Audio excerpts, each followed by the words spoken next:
You're really, really good at making disasters disappear before anyone has to care about them.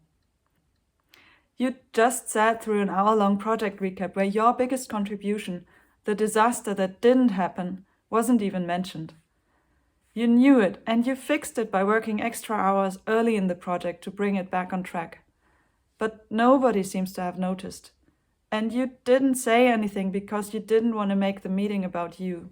But over time, that starts to feel like your value is dependent on how much you put yourself in the spotlight. In this video, I'm going to show you how to make your thinking visible before the crisis, without performing, without self-promotion, and without becoming someone you're not. If I'd known about the framework you'll have at the end of the video, I might have decided differently. I want to tell you about a trade show. It was loud, the kind of busy where everyone is moving with purpose and the background noise never drops below a certain level. I spent weeks working toward this moment, identifying a problem nobody named yet.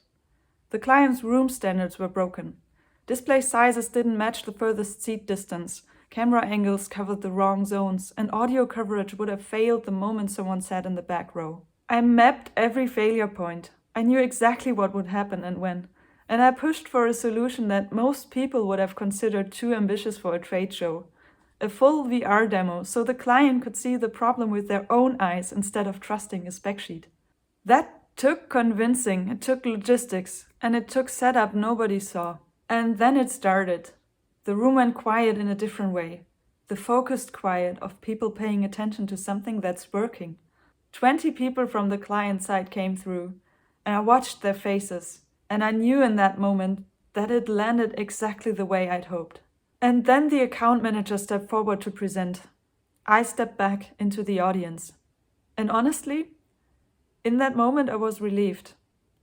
I didn't want to be at the front of the room. I trusted he'd deliver it better than me, and I wanted the outcome to land correctly for the client. That felt like the right call. He credited me, said my name. I heard it in that room and felt nothing wrong. 2 weeks later, we had a recap workshop with the client, and I heard him say it directly. That VR tool was really powerful to see, thanks for that, while looking at the account manager. I didn't correct it. I couldn't, and technically there was nothing wrong. I sat with it, mapped it back to the decision I'd made. The step back, the relief, the name said in a room that was already moving on. I couldn't complain. I had a choice. But the story had been written, the window closed, and what actually happened now existed only in my head. You might not even get the choice.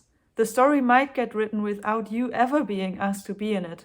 But the result is the same. The work disappears into the outcome. The outcome looks smooth, and smooth outcomes don't generate questions about how they got there. The cleaner the rescue, the quieter the applause. I sat with that sting for a while before I understood what it actually was. Because I kept treating it as a personality flaw. I should have been more confident, more present, better at making myself visible. But that framing never quite fit. And eventually I understood why. The problem wasn't personal, it was structural. Organizations can only evaluate what's in their field of view. Your thinking already creates value. The prevented disaster was real. The late-night fix was also real. But it happened outside the system's observable range. And what isn't observable becomes undistinguishable from what doesn't exist. If they can see it, it's like it never happened. You might even have a colleague who is in permanent firefighting mode. Things going wrong, heroic last nights, the whole team rallying around him. And somewhere you notice that half those fires didn't even have to exist. You flagged the risk, you said something, but nobody moved. And now he's getting credit for the rescue while you get nothing for the prevention. That's not a coincidence. The system can't see prevention. It has no field for it. But it can absolutely see fires being put out. So it gets more firefighting and less of you. You prevented the disaster. That's why the system can't find you. And here's what makes this specific to how you think. You already know how to solve this class of problem. You've designed systems where every component reports its own state. Not because someone asked, but because a system that can't report its own conditions is a liability. You've documented signal paths so thoroughly that anyone else could pick it up 6 months later and see what was built, and also why it was built that way. You wouldn't let a critical system run silent. But that's exactly what you've been doing. But making your work visible isn't about bragging. It's about using the same logic you use to design a signal path. Here's what that looks like on paper. Think of your work environment as a system of rings. At the center is your own work, the system design, the signal paths, and the logic you build, and you document that part thoroughly. The decisions, the failure points you anticipated, the reasoning behind every non-obvious choice. The system can read you here. Your thinking is legible. The next ring is the project. This is partially documented. Meeting minutes, delivery notes, commissioning reports. But your thinking, the concern you raised before kickoff, the risk you flagged that nobody moved on, and the fix you designed before anyone knew there was a problem, that lives in the undocumented zone.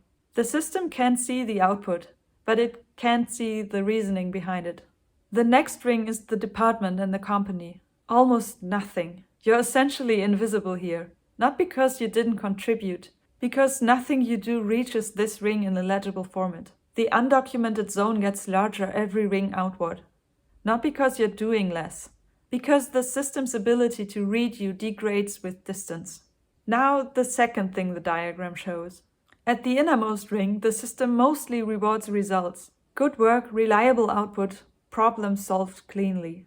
At the project ring, the pointer starts drifting. Observability starts to matter as much as quality.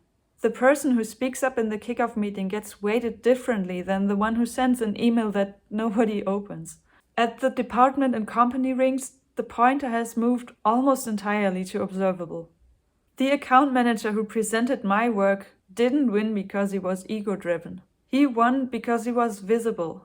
The system at this ring can't distinguish between the one who built the solution and the one standing there to present it. The system doesn't reward ego over results. It rewards observability, which means you don't have to move on that axis at all. You don't have to become the account manager. You just have to move your documented zone one ring outward, not all the way to the top, just one ring further than it currently reaches. You're already doing the work, you're just not routing the signal. Get your thinking into the system's field of view before the crisis, not after. Signal before noise. Not louder, not more visible in the room. Just earlier, before the firefighting starts, before the recap gets written, and before the story solidifies in a version that doesn't include you. Think of it as writing the signal flow for your own thinking. Not for applause, not to perform. Just so the information exists outside your head before anyone needs it.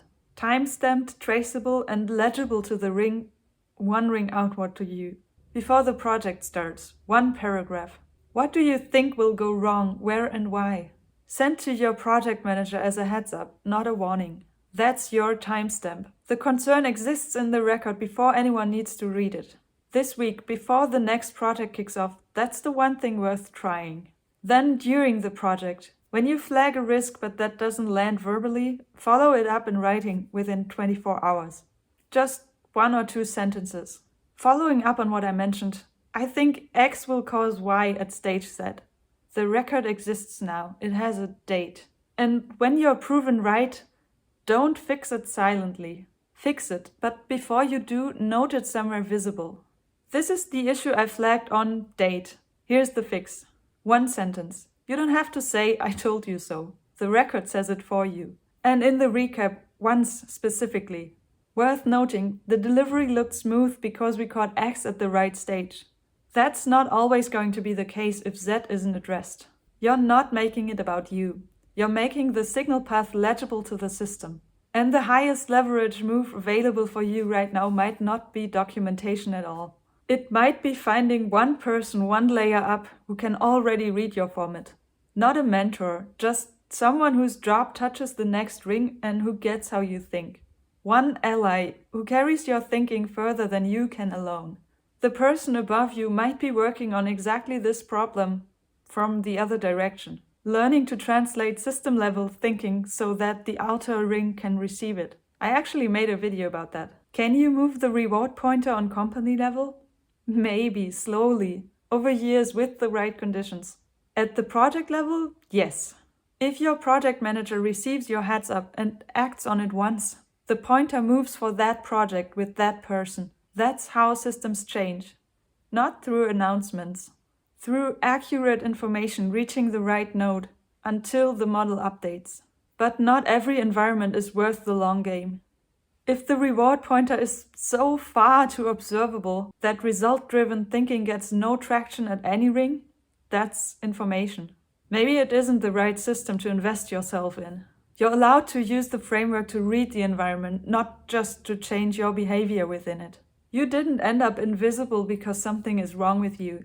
You ended up invisible because you're exceptionally good at something the system has no native field for. Seeing the failure before it happens and quietly making sure it doesn't.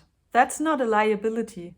That's exactly the thinking every system needs, but almost none of them know how to reward yet. You prevented the disaster. That's high-value contribution. Start making that visible. If you think in systems and you're tired of being asked what you even do, this is where it changes. See you next Friday.